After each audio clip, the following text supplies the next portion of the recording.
Olá pessoal, estamos aqui para mais um Minuto de Luz e hoje a gente vai conversar um pouquinho sobre um tema um pouco sensível, difícil, mas ao mesmo tempo muito importante para a nossa vida, que é sobre a vida após a morte. Será que ela existe? Será que não? E quando a gente se depara com essa pergunta capital, a gente pode tentar respondê-la com aquilo que a gente aprendeu nas religiões, com as nossas crenças, com as nossas dúvidas, com os nossos questionamentos racionais. E aí a coisa não sai muito do lugar, A gente não encontra respostas dessa forma. E hoje o nosso vídeo é para trazer alguns elementos para acrescentar nessa reflexão. E esses elementos, apesar de antigos, são muito pouco conhecidos do grande público.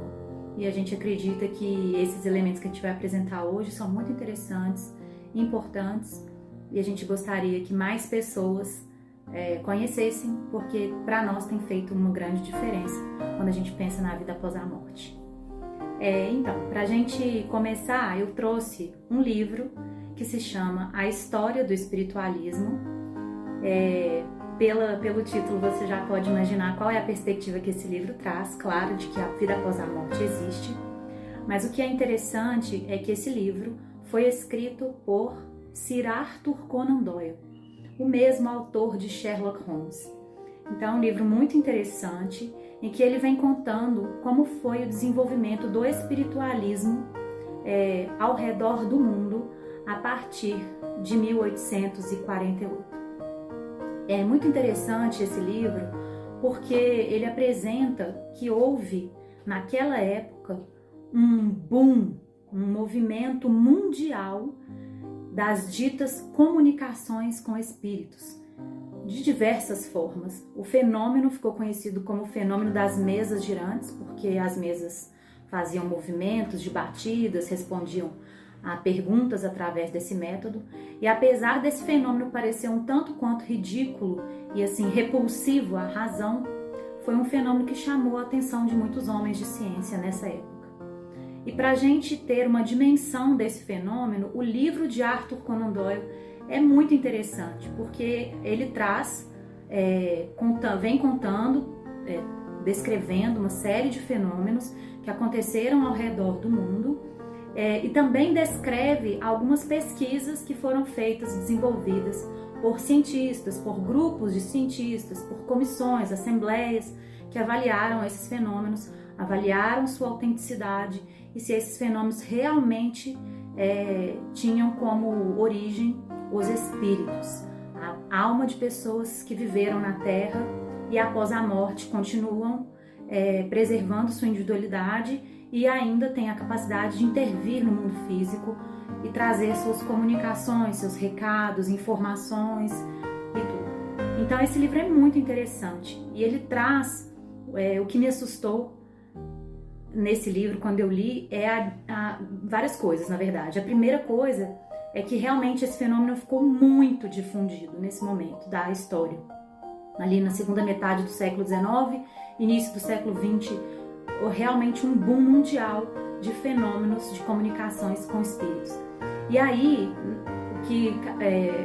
o que Conan Doyle destaca na introdução desse livro é que ele chama esse fenômeno, ele fala que em outras épocas da humanidade sempre houveram fenômenos de manifestações de espíritos e isso tudo muito vinculado à crendice, a lendas, coisas que não se poderiam comprovar, misticismos, E ele coloca que o que difere esse movimento espiritualista do século XIX, desses outros momentos, desses outros fenômenos ao longo da história da humanidade, é que ele tinha um caráter de invasão organizada. Então era como se, de repente, os espíritos pudessem se comunicar e agora isso acontece em cada esquina, em cada fotografias, mesas balançando, respondendo perguntas, pessoas enxergando as coisas, enfim, uma série de fenômenos que foi um boom. Esse é um aspecto que me chamou muita atenção. Ele coloca como sendo uma invasão organizada. Outra coisa que me chama a atenção é que a gente não vê nas descrições do Arthur Conan Doyle alguém diferente do autor de Sherlock Holmes. Então toda aquela inteligência, aquela engenhosidade de um autor de Sherlock Holmes é a mesma quando ele está descrevendo esses fenômenos. E todos esses fenômenos que ele descreve, ele coloca fonte, publicações de jornais. Então, cada capítulo é recheado de outras referências, livros que foram escritos por pesquisadores a respeito desses fenômenos. Então, cada capítulo que a gente lê, a gente conhece esse movimento espiritualista em um lugar do mundo, ou um médium, né, que é a pessoa que tem essa habilidade de conversar com os espíritos, que se destacou em alguma região. Então, ele vem contando historicamente esses fenômenos espalhados ao redor do mundo. E um outro aspecto que ele destaca quando vai narrar todos esses fenômenos é que ele fala que ele fica muito surpreso de ninguém no movimento espiritualista ter feito esse trabalho documental, histórico, para reunir todas essas pesquisas, essas investigações sobre a vida após a morte, porque ele compara a importância desse fenômeno, e ele atribui isso a algumas outras pessoas terem falado também, de que a importância desse fenômeno no nível mundial era só comparada em magnitude à vinda do próprio Cristo à Terra. Né? Eu achei isso assim muito fantástico, porque o Conan Doyle ele não é espírita, né, do espiritismo. Então eu acho muito interessante ele colocar isso. E aliás, esse livro conta de um período anterior ao espiritismo. Ele também fala dos trabalhos de Allan Kardec, que foi quem organizou o conhecimento e trouxe essa nova nomenclatura de espiritismo. A gente já explica o que aconteceu, mas ele traz esse aspecto de que esse movimento espiritualista é tão grandioso, os espíritos se comunicando e tendo essa comunicação verificada por cientistas o tempo todo, e essa magnitude, ser espalhado pelo mundo todo, é um aspecto que só compara em grandeza com a vinda do próprio Cristo. Eu achei isso muito interessante, muito legal. O que vai dando, assim, para mim, e acho que para quem for um pouco razoável e tiver a curiosidade de ler esse livro, vai reunindo evidências de que esse fenômeno contava mesmo com uma grande possibilidade de comprovação. E aí ele conta, né, a gente pode ler aqui um pouquinho o índice desse livro, porque ele vem falando sobre as primeiras manifestações nos Estados Unidos com as irmãs Fox. Ele fala de Swedenborg, ele fala das pesquisas de Sir William Crookes, que é um cientista renomado, responsável pelo tubo dos raios catódicos, né, das radiâncias da matéria. Eu não sei falar sobre os aspectos da pesquisa científica dele, mas ele foi designado pela Academia Real de Ciências da Inglaterra para desmascarar esses fenômenos, para dizer que as mesas não estavam se comunicando, mesas, né, e que os espíritos não podiam falar, que isso tudo era fraude. E aí ele é confrontado com essa situação e vê que ela é real. E escreve um livro chamado Fatos Espíritas, em que ele descreve essa pesquisa que ele realizou com uma médium, e os seus efeitos, era uma médium de efeitos físicos, que aí é um outro estudo, né? Mas assim, aí vem contando o espiritualismo francês, alemão, italiano, muito difundido, voz direta, médiums modernos, enfim. E aí ele fala, assim, muitas coisas. Esse livro é muito rico. E dá um pouco mesmo dessa dimensão de que a vida após a morte viveu uma oportunidade de ser, assim, se transformar em um senso comum na nossa sociedade nessa época do século XIX, né? E um outro aspecto que eu gostaria de falar desse livro, que é muito interessante, é a sua universalidade. Ele começa a mostrar o movimento, essa capacidade de comunicação com os espíritos, de uma forma evidencial, né, de uma forma assim, trazendo evidências mais científicas, mais racionais, aí desvinculando da crença, desvinculando das crendices, dos misticismos e tudo, mostrando as coisas de uma forma mais objetiva, racional, lógica e comprobativa mesmo, né? E aí ele fala um aspecto assim muito maravilhoso disso tudo, que é que o espiritualismo, eu vou ler, é um sistema de pensamento e conhecimento que se pode ajustar a qualquer religião. pois seus pontos básicos se resumem na persistência da personalidade após a morte e no seu poder de comunicação. Só isso. Você não vai morrer com a morte do seu corpo e você vai ter capacidade de se comunicar depois. Esses dois aspectos interessam tanto ao Brahmane e ao maometano quanto ao Parsi e ao cristão. O espiritualismo transmite, assim, apelo universal. Há apenas uma escola de pensamento com a qual é irreconciliável, a do materialismo, que atualmente prende o mundo em suas garras, sendo a causa fundamental de nossos infortúnios. Portanto, a compreensão e a aceitação do espiritualismo são essenciais para a salvação da humanidade, que de outro modo estaria destinada a cair cada vez mais no mero utilitarismo e na visão egoística do universo. Então, se a gente refletir um pouquinho sobre essas palavras, a gente vai reconhecer que o mundo materialista faz isso mesmo, né? Nos traz esse aumento do egoísmo, do utilitarismo e de uma série de sofrimentos que a gente tem visto por aí, uma falta de sentido e de propósito muito grandes.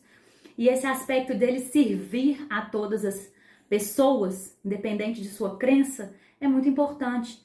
Da mesma forma que uma pessoa, um cientista que descobre os micróbios, né, com um microscópio, por exemplo, e aí essa informação é útil para que qualquer pessoa de qualquer religião não adoeça, né, sem lavar as mãos antes de comer ou alguma coisa assim, da mesma forma a informação embasada pelas evidências e pelos fatos de que você não morre com seu corpo tem o poder de te ajudar, de te transformar e de te dar esperança, e é uma informação que serve a pessoas de qualquer religião e principalmente àqueles que têm dificuldade com as religiões, né? Porque vem trazer aí um aspecto mais racional, uma abordagem mais racional daquilo que parece muito imaterial para nós, mas que naquele momento, assim, estava tão patente, tão escancarado para o mundo inteiro. E aí a gente pode se perguntar, né? Será que essas pesquisas todas, onde estão esses fenômenos agora, né? Será que essas pesquisas todas acabaram? E a gente tem a alegria de te contar que não, que atualmente muitos cientistas, com grandes dificuldades e com grandes oposições, enfrentando os dogmas da ciência, os tabus do meio científico, têm desenvolvido pesquisas nesse sentido.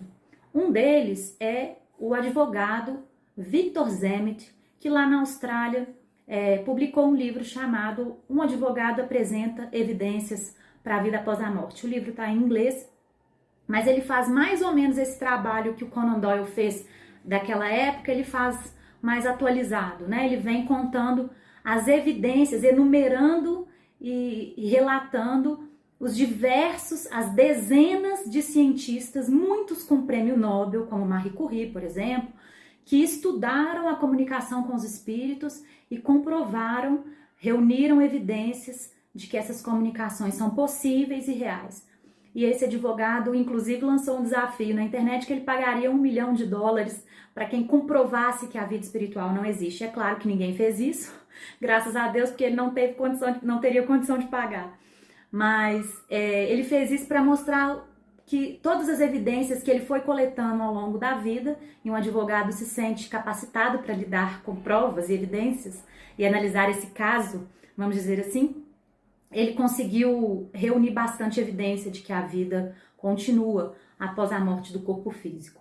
Um outro cientista que escreveu um livro chamado O Fim do Materialismo é o Dr. Charles Tetart, que é um parapsicólogo que trabalha com vários outros assuntos, mas inclusive com esse. E ele fala uma coisa muito interessante em um de seus vídeos na internet, que é a visão de que os espíritos não existem, de que nós não somos espíritos, de que a consciência não sobrevive ao corpo, é uma visão, a visão materialista, portanto, né, é uma visão newtoniana e antiga de ciência e de vida. E então ele vem também nesse livro O Fim do Materialismo reunindo diversos fatos e fenômenos que são observáveis no campo da parapsicologia e que esse estudo tem mostrado que a consciência a consciência não é uma consequência do funcionamento cerebral, e sim ela é anterior, ela é causal e não um efeito do cérebro, né? As experiências de quase morte, as lembranças de outras vidas, os sonhos premonitórios, uma série de outros fenômenos que vêm sendo estudados e tem trazido fortes evidências de que sim, a vida persiste além do corpo. E um outro aspecto que eu queria trazer em específico hoje também é a pesquisa de Allan Kardec. Se esses todos pesquisadores que nós trouxemos aqui, que são só alguns, né, gente? Tem muita coisa aí pra gente pesquisar e conversar, mas só um iniciozinho para o nosso minuto de luz não transformar em horas de luz, né? Então, outro que eu gostaria de falar é Allan Kardec. Se o autor de Sherlock Holmes foi um investigador desse fenômeno e documentou isso nesse livro brilhante, que é a História do Espiritualismo, eu considero que o verdadeiro Sherlock Holmes do mundo espiritual é Allan Kardec. Por quê? Porque esses pesquisadores todos que nós mencionamos, eles se dedicaram e se dedicam, os do presente, a comprovar que a consciência e a vida persistem após a morte do corpo. Mas Kardec não parou por aí.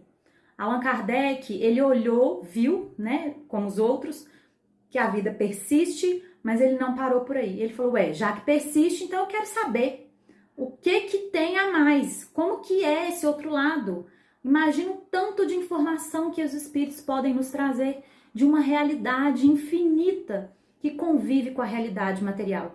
Da mesma forma que se você descobre o mundo microscópico, você tem um infinito de leis novas, naturais, científicas para descobrir. Da mesma forma, quando você olha para o universo e você tem, né, um campo de pesquisa enorme para conhecer, o mundo espiritual é como se houvesse naquele momento ali no século XVIII, levantou-se uma pequena ponta do véu. E agora eu quero descobrir, Kardec, o que está atrás desse véu todo e o que está por trás desse universo aí. E os espíritos, então, vieram conversando com Kardec, respondendo às perguntas dele. Não mais perguntas que muitas vezes serviram de entretenimento, né, com os espíritos em outros momentos, mas perguntas de um profundo interesse moral, religioso, psicológico, científico, perguntas de sentido de vida mesmo, perguntas científicas sobre as leis do mundo espiritual e tudo, e esses espíritos então vinham respondendo. E ele percebeu que os espíritos, como na Terra, são pessoas. Então, pessoas têm diferentes graus de conhecimento sobre as coisas. Se você chegar num hospital e perguntar sobre, sei lá, sobre futebol, na futebol todo mundo sabe um pouco, né? Mas se você chegar num lugar assim, em que as pessoas não conheçam de um outro assunto, chegar no hospital perguntando de religião, por exemplo, sei lá, as pessoas não vão responder com aquilo que elas sabem. Elas não vão conseguir responder com a mesma propriedade que um teólogo, por exemplo, responderia. Se você perguntar para um químico sobre ciências humanas, sobre história, pode ser que ele não consiga responder. Então, Allan Kardec percebeu isso, que os espíritos não tinham condições de responder a uma pergunta da mesma forma, diferentes graus de sabedoria, de inteligência, de vontade de falar a verdade, né? Então, assim, da mesma forma que aqui na Terra nós temos pessoas de todos os tipos, pessoas ignorantes, pessoas sábias, pessoas brincalhonas, pessoas mentirosas, pessoas honestas, no plano espiritual também. Então ele precisou estabelecer critérios para filtrar essas mensagens que vinham do plano espiritual e assim poder organizar esse conhecimento do mundo espiritual de acordo com uma sabedoria elevada e não de acordo com qualquer um que viesse contando abobrinhas, né? Então isso é muito importante para lidar com o fenômeno de comunicação com os espíritos. A gente precisa ter esses critérios. E João, o apóstolo, já dizia, né? Verificai se os espíritos são de Deus. Está querendo dizer com isso que há espíritos de todos os tipos. Alguns mentirosos, alguns verdadeiros, alguns que contam coisas que fazem sentido, obedecem à lógica, à razão, ao bom senso, e outras ilógicas que não vale a pena considerar como uma aproximação da verdade. Então, Allan Kardec fez esse trabalho incrível de estudo das comunicações que vinham através dos médiums e organizou todo esse conhecimento na doutrina espírita. Então ele já deu um passo além da comprovação da vida após a morte, né? Ele já vem trazendo esses outros elementos e que apontam para uma ética muito semelhante, uma ética cristã, né? Então, se uma pessoa não segue a Jesus, não conhece Jesus, mas vive e busca viver os valores e a ética que o cristianismo trazia, Allan Kardec verificou que essas pessoas no plano espiritual tinham mais paz, mais felicidade, mais tranquilidade, mais equilíbrio, e que pessoas, independente de se dizerem cristãs, que não viviam esses valores, tinham dificuldades na vida espiritual. Então, acho muito interessante esse trabalho de Allan Kardec, vale o estudo profundo dessas obras que ele trouxe. A primeira, o Livro dos Espíritos, é um livro de perguntas e respostas aos espíritos, o que é Deus, de onde nós viemos, para onde nós vamos, enfim, uma série de perguntas que os espíritos vêm então respondendo, e as respostas foram filtradas com muitos critérios que também dariam uma outra conversa. Eu acho que eu falei algumas pessoas que estudaram seriamente a comunicação com os espíritos. A obra de Francisco Cândido Xavier também em si apresenta muitas evidências. Eu acho que o mais simples de falar em pouco tempo é dizer, por exemplo, que algumas obras do Chico apresentaram conhecimentos científicos na década de 40 que só foram ser descobertos e comprovados pela ciência na década de 80, por exemplo. Várias pessoas têm desenvolvido estudos nesse sentido também, de verificar as informações que são recebidas via mediunidade, e a do Chico tem tido, assim, uma excelente, uma maravilhosa comprovação dessa vida espiritual e um conteúdo muito profundo sobre diversos assuntos da vida dos mais diferentes.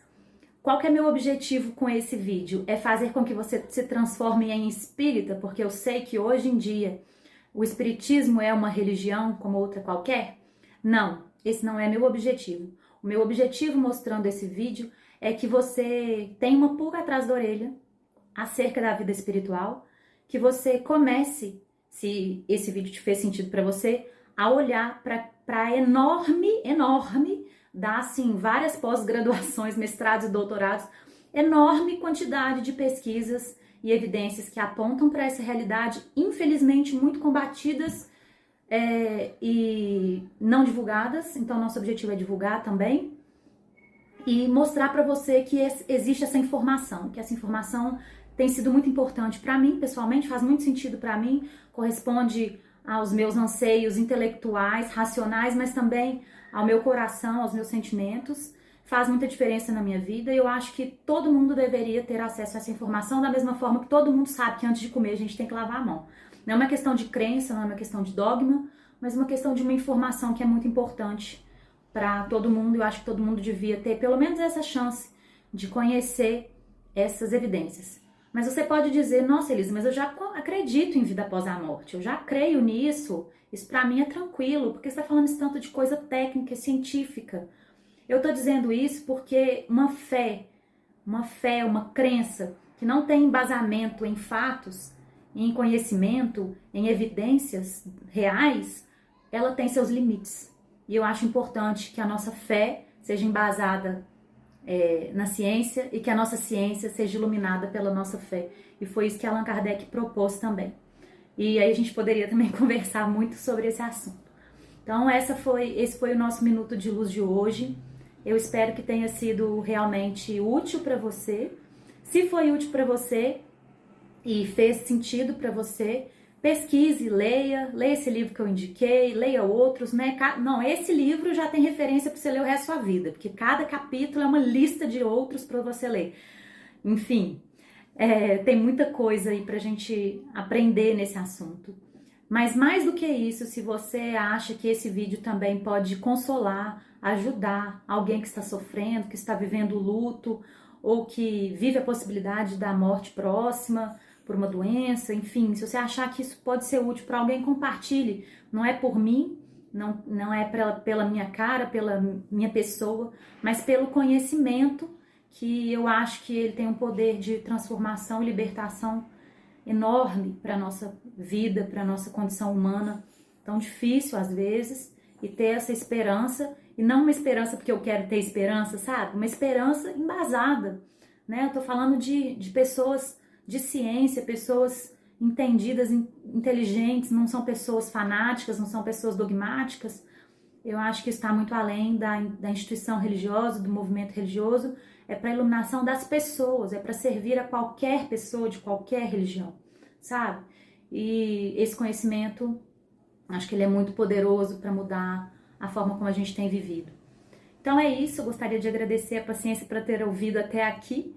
Um grande abraço, a gente volta com esses assuntos em outros minutos de luz. Compartilha aí então, para quem você acha que vai fazer sentido. E um grande abraço e até a próxima.